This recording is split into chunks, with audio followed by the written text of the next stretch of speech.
मध्य भारत के एक छोटे से गांव का नाम था सूरजपुरा।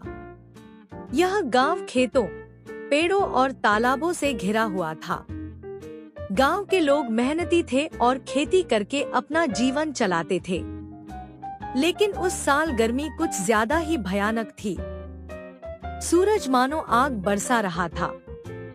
सुबह से ही धरती तपने लगती, दोपहर तक खेतों की मिट्टी जलने लगती और शाम तक लोग थककर चूर हो जाते। तालाब सूखने लगे थे, कुओं का पानी नीचे चला गया था। पशु पक्षी भी परेशान थे। गांव के चौपाल पर हर दिन यही चर्चा होती। ऐसी गर्मी तो मैंने अपनी पूरी जिंदगी में नहीं देखी। खेत सूख रहे हैं। अगर पानी नहीं मिला तो इस बार फसल बर्बाद हो जाएगी। घर के बच्चे भी बीमार पड़ रहे हैं। धूप इतनी तेज है कि बाहर निकलना मुश्किल हो गया है। गांव के लोग चिंता में डूबे हुए थे। उसी गांव में एक गरीब किसान रहता था, हरिराम। हरिराम बहुत मेहनती और ईमानदार आदमी था। उसकी पत्नी सीता और एक बेटा मुन्ना था। उनका छोटा सा कच्चा घर था और बस 2 बीघा जमीन। हरिराम सुबह सूरज निकलने से पहले खेत पहुंच जाता। एक दिन सीता, सुनो जी, इतनी धूप में मत जाओ, तुम्हारी तबीयत खराब हो जाएगी। अगर खेत नहीं संभाला तो घर कैसे चलेगा सीता? मेहनत से भागेंगे तो भूख से हार जाएंगे। मुन्ना पास खड़ा सुन रहा था। बाबा, मैं भी आपके साथ खेत चलूं?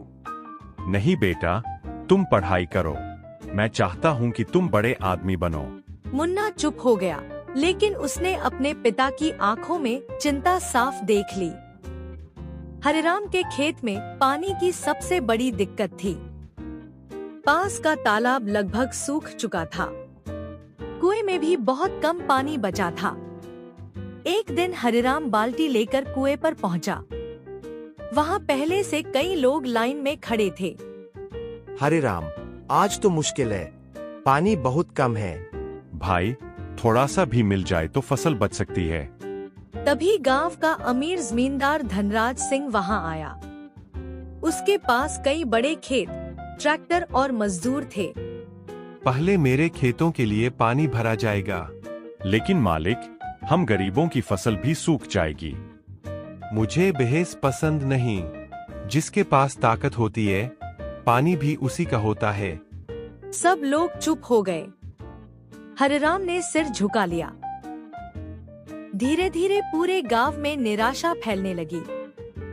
फसलें पीली पड़ने लगी, पशु बीमार पड़ने लगे। एक दिन पंचायत बुलाई गई।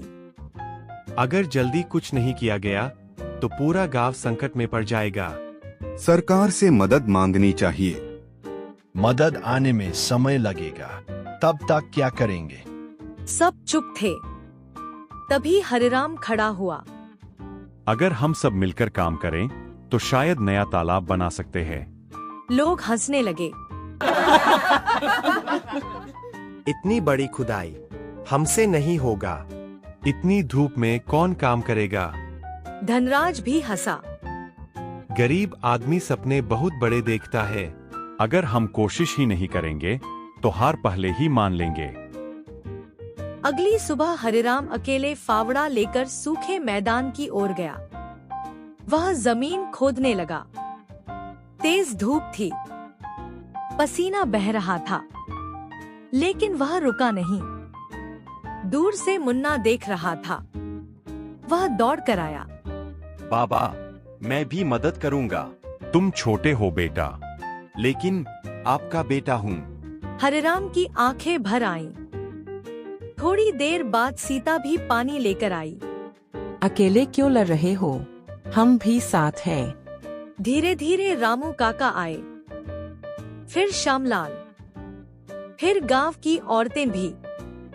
कुछ ही घंटों में पूरा गांव वहां था। अब हर दिन सुबह सुबह गांव वाले मिलकर तालाब खोदने लगे। कोई मिट्टी हटाता, कोई पत्थर उठाता, कोई पानी लाता।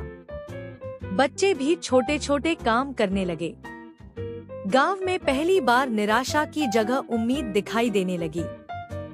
धनराज दूर खड़ा सब देखता। ये लोग सच में तालाब बना देंगे क्या? उसका नौकर बोला।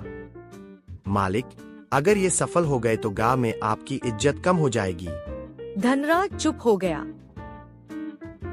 एक दिन गर्मी इतनी बढ़ गई कि लोग बेहोश होने लगे। धरती आग की तरह तप रही थी। सीता ने कहा, आज काम रोक देते हैं। तभी अचानक मुन्ना चक्कर खाकर गिर पड़ा। मुन्ना, सब लोग दौड़े। हरिराम ने बेटे को गोद में उठाया। बेटा, आंखें खोलो। मुन्ना धीरे से बोला। बाबा, तालाब पूरा करना। यह सुनकर हरिराम की आंखों से आंसू निकल पड़े। यह सब देखकर धनराज का दिल पिघलने लगा। उसने पहली बार सोचा, मैंने सिर्फ अपने बारे में सोचा और ये लोग पूरे गांव के लिए लड़ रहे हैं। अगले दिन वह खुद चौपाल पर आया। सब लोग हैरान थे। मैंने बहुत गलतियां की है। अगर तुम लोग चाहो तो मैं भी तालाब बनाने में मदद करना चाहता हूँ। गांव में सन्नाटा छा गया। रामू काका बोले, सच कह रहे हो। हाँ, मेरे ट्रैक्टर, मजदूर और पैसे सब गांव के लिए। गलती मान लेना ही सबसे बड़ी अच्छाई है। आइए साथ काम करते हैं। अब काम और तेज हो गया। मजदूरों ने तेजी से काम शुरू किया। कुछ ही दिनों में बड़ा तालाब तैयार हो गया। लेकिन सबकी निगाहें आसमान पर थी।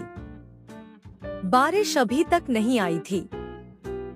एक रात आसमान में बादल घिरने लगे। बिजली चमकी, हवा चली और फिर तेज बारिश शुरू हो गई। पूरा गांव खुशी से चिल्ला उठा। बाबा, बारिश। भगवान ने सुन ली। तालाब धीरे धीरे पानी से भरने लगा। लोग बारिश में नाचने लगे। कुछ महीनों बाद खेत फिर से हरे हो गए। फसल लहलहाने लगी। गांव में खुशहाली लौट आई। सरपंच ने सभा बुलाई। इस गांव को बचाने का श्रेय हरिराम को जाता है। सबने तालियां बजाई। नहीं, ये किसी एक की नहीं, पूरे गांव की जीत है। धनराज आगे आया। आज मैंने सीखा है कि असली ताकत पैसे में नहीं, एकता और मेहनत में होती है। और धूप कितनी भी तेज हो, अगर हिम्मत हो तो जीत हमारी होती है। मुश्किलें चाहे कितनी भी बड़ी हों, अगर लोग मिलकर मेहनत करें तो हर तपती धूप के बाद बारिश जरूर आती है। एकता, मेहनत और धैर्य, यही असली जीत का रास्ता है।